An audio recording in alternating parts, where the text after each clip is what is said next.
What? What? I said, and she is older in the comics. Well, she is older in the comics, but we're talking about X-23 right off the bat. Right off the bat, tiny little girl in the movie. If you've not seen Logan, spoilers there.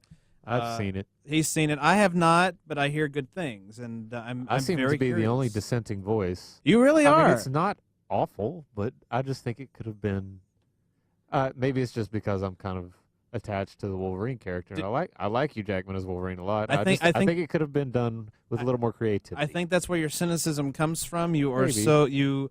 you love Wolverine. You've mentioned this many times on this show that you loved Wolverine. I didn't even like Wolverine until Hugh Jackman filled the role. You loved Hugh Jackman playing him. I think I just like Hugh Jackman. That might be it. That's what I've always said. You're always furiously masturbating to Hugh Jackman, and I think we won't go that far. He is a handsome fella, though. I think I will. He is a handsome Australian fella. I will go that far. I have to get this close to the You're mic, not in Todd. the studio. I have to get this close to the mic. No, that's Todd. just me sharing My secrets. voice does not. That's just me project. sharing. That's just me sharing secrets. It has nothing to do with you. I'm just letting you know you're not in the studio. I mean, you don't know what he's doing. Anyway, welcome to Smells Like 90's Rock. It's Hot Toddy and DJ P.O.R. Sheila was with us. Sick child at home, had to get out of here. Apparently, it might be the stomach flu, and I told her to stay far away from this place. Don't come back until you know for sure that it is not within your household anymore, because I hear a story about the stomach virus, and I'm freaking just throwing up in the corner. Throwing it in the corner. No, I get the stomach virus right after that.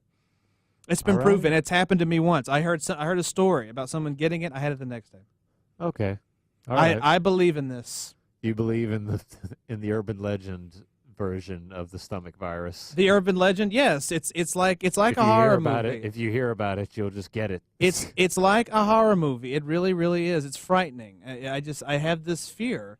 Yeah, but you talk about it as if it were an urban legend. It is an urban legend. Not just, a virus. This is an evil monster. Okay, this is an evil monster that terrorizes my household wherever I'm at. I just thought it was at my parents' house because I'd never, knock on wood, had the stomach virus in my own apartment since I've lived on my own until this time last year. I got it for the first time on my own. That's not so bad. It's not. But now it haunts me anywhere. Now I'm not, again, knock on whatever this is. I don't think this is wood. Is this wood? It's wood. I thought maybe it was something to. I've not gotten sick in our new apartment, but I'm just waiting for it to happen. I'm waiting for it to happen. Take care. Put some kind of protective spell on the place, baby J. Oh, God almighty. It's just a frightening thing. So I'm just, in the form of, hand sanitizer. You got to use that. You can use other rituals, but you have to use hand sanitizer. Just spray it as much as we can anywhere. But yeah. So I get weird about it. I don't. It's scary. I believe that the stomach virus travels anyway. Have you heard my stomach virus stories from the past? They don't get graphic. I'm just I got it 12 years ago now. 12 years ago. In 2015, 2005. It was 2005. 16. That this happened. 12, yes. On Halloween night, I'll never forget it. I got the stomach virus, okay? So I get sick, blah, gross, moving on. Less than a month later, my sister gets it, and my dad gets it. And I'm thinking, well, I guess it was just coming through. You make it sound like a poltergeist. It is a poltergeist. I'm telling you this. It is a poltergeist. I think my headphones just died. But yeah, so it is a poltergeist. A little bit, maybe. Less than a month later, and this is 2 days before. In Hot Toddy's world, it is a spiritual demon, if you will. I am not lying. 2 days later, or not 2 days later, less than a month later, 2 days before Thanksgiving, I get it again. Well, less than a month later, I get it again. It's called germs, bacteria, Todd. It was the freakiest thing to this day. It still freaks me out that it happened. Viruses are amoral. They don't carry grudges. You just happen to Yes, get they it. do. And they hate me. They hate me with a bloody freaking passion. No, they don't. Yes, they do. I'm convinced. You just got unlucky, Todd. That's how it works. Oh no, I got the short end of the stick. That's for sure. It's kind of scary how amoral they are, and that they will strike you twice without having deserved it. But but then like the next year, I got it again, same time around October, and it only happened once, but I did get it. And then I skipped 07, then got it again at Thanksgiving 2008. The day after Thanksgiving 2008, I got it again. And then I didn't get it for years until 2014, Christmas time. No, No, it was not Christmas time. 2 days after Thanksgiving, 2014, I get it again. See, and then that was the last time until February. It was weird. It switched it up on me. February last year, I got it. 25 and 26 years old, and I guess. And that was the last time I got it. 27, I guess. Right. Okay. But that's I am cursed. I am cursed. I have some sort of weird curse with this thing because it's frightening. It's scary, as Dana Carvey, as George Bush would say. Scary. It's scary, and it is. It scares the hell out of me. But I can only remember. Again, I don't know if we've covered this topic, but I'm just not a big fan of sketch comedy.